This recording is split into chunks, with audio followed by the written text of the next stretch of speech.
Hai teman, selamat datang di channel Sekate New. Jangan lupa pada teman-teman untuk like, komen, dan subscribe supaya tidak ketinggalan update dari channel ini. Mimin ucapkan terima kasih. Selamat menyaksikan.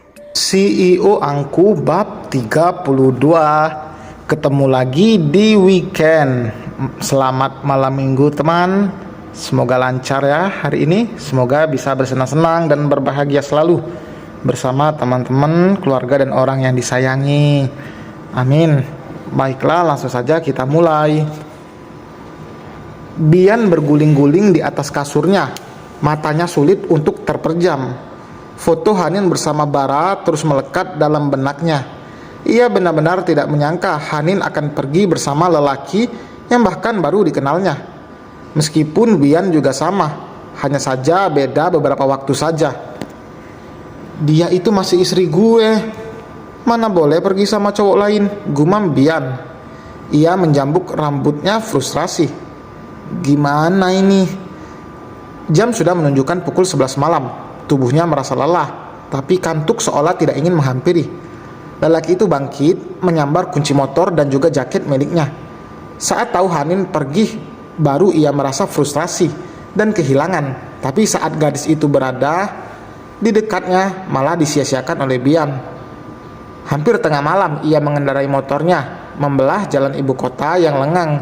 Karena jam seperti ini orang sibuk dengan alam mimpinya, sedangkan Bian sibuk dengan praduganya tentang Hanin dan juga Bara, apalagi mendengar soal pernikahan.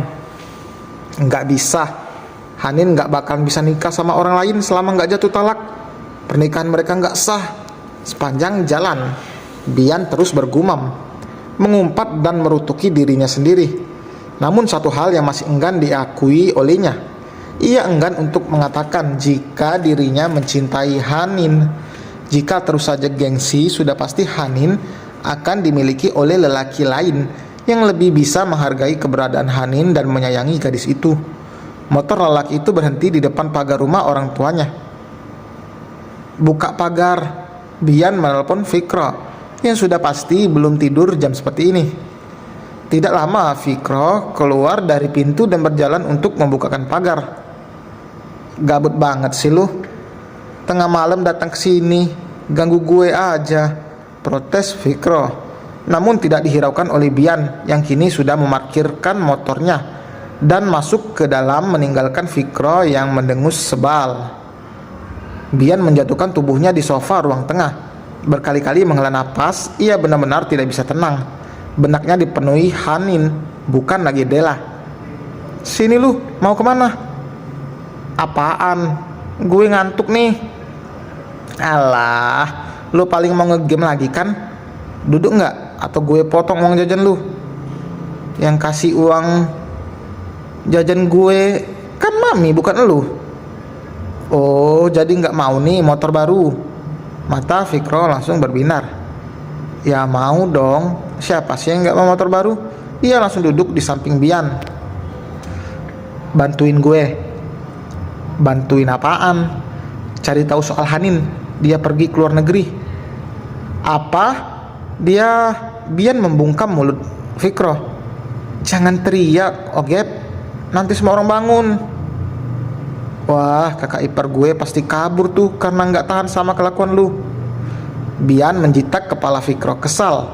Sembarangan lu. Mami Safa sampai saat ini hanya mengatakan pada suaminya soal Bian yang menikah pura-pura. Ia belum berani berbicara pada Omarati karena kondisi kesehatannya masih menurun. Lah, terus kenapa bisa pergi gitu? Nggak bilang-bilang lagi. Bian memutar bola matanya jengah. Kedua tangannya mengepal di udara, seolah berniat menghantam Fikro, saking kesalnya. Kalau gue tahu, mana mungkin gue kesini. Otak lu masih digadein ke kucing kah? Mikir dikit dong, ujarnya sambil menepuk lutut. Ngehina lu, ngatain otak gue di lutut. Males gue bantuinnya juga.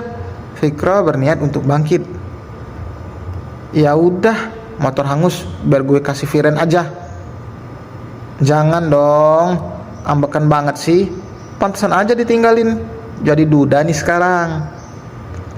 Stok kesabaran gue tinggal selembar nih. Jangan sampai gue ikat lo di pohon rambutan ya.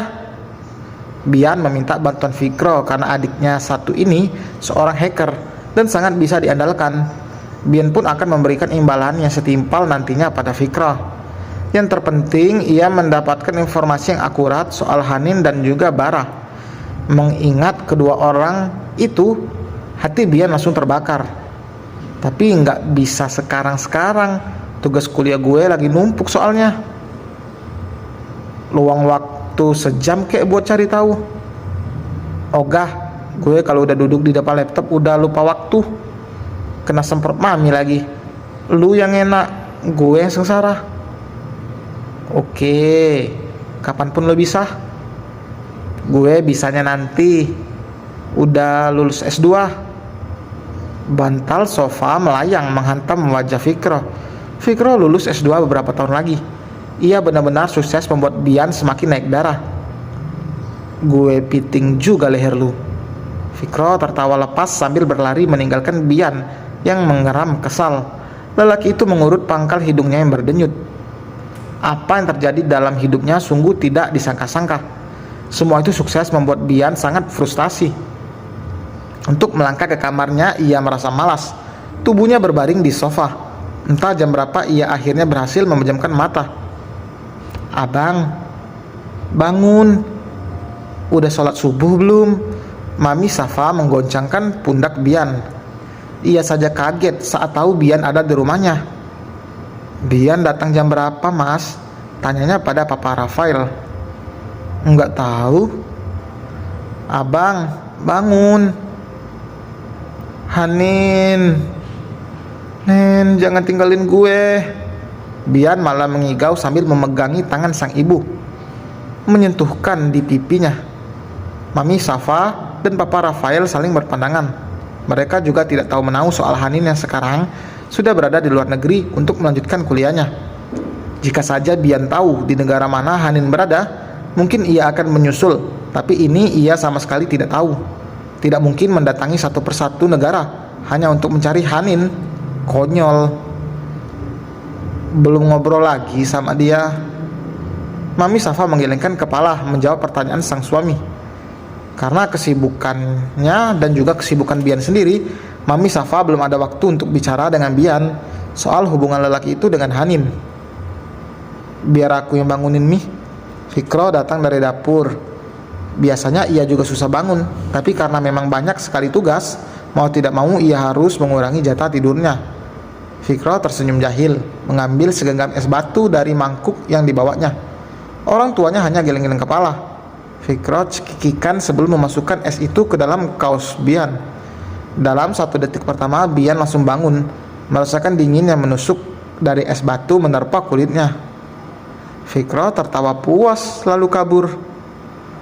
Ayo cepetan sholat dulu, udah kesiangan loh. Setelah mengatakan itu, Mami Safa melengos ke dapur. Sedangkan Bian mencoba mengeluarkan es batu dari dalam bajunya. Ambil esnya, jangan dibiarin gitu aja, tegur Papa Rafael. Bukan aku yang bawa kok. Ambil bang. Bian mendengus lalu memungut es batu itu dan memasukkannya ke dalam mangkuk yang dibawa Fikro tadi. Kurang ajar tuh bocah. Kerja tidak fokus, makan pun tidak teratur. Bian menunggu dengan harap cemas info dari Fikro. Ia menunggu, sedangkan Fikro malah lebih memilih main game di sela waktu luangnya. Tugas dari sang kakak diabaikannya. Jika Bian tahu, sudah pasti ia akan murka. Sial, entah berapa kali ia mengumpat. 1 bulan lebih sudah berlalu. Bian pernah mencoba mencari tahu soal sosial media milik Hanin, pun dengan Dela, tapi tidak didapatkannya. Bahkan ia membuang jauh harga dirinya untuk mencari sosial media milik Bara. Di sana ia melihat banyak sekali foto-foto Bara dan juga Hanin, membuat Bian semakin kebakaran jenggot. Sialnya tidak disematkan tempat mereka berada. Bahkan banyak yang berkomentar pun tidak ada yang dibalas oleh Bara. Tanda notifikasi masuk di ponsel Bian. Dengan cepat ia merogoh ponselnya. Jantungnya tiba-tiba berdebar karena ada pembaruan di akun milik Bara. Ia menarik napas dalam-dalam sebelum tangannya bergerak membuka postingan itu. Tubuh Bian lemas, dunianya seperti hancur seketika. Ponsel di tangannya bahkan sudah tergeletak begitu saja di lantai. Matanya bahkan sampai berkaca-kaca. Jantungnya seperti diremas kuat, membuat lelaki itu merasakan sesak dalam dada. Dan selesai teman, terima kasih telah mendengarkan. Kira-kira postingan apa yang dilihat oleh Bian sampai Bian langsung kayak itu, langsung lemes, langsung hancur seketika? Ayo, ada yang bisa tebak? Tulis di kolom komentar. Kalau benar tebakannya, mau dikasih apa? Terima kasih ya. Jangan lupa like, komen, dan subscribe. Sampai berjumpa di bab berikutnya. Bye.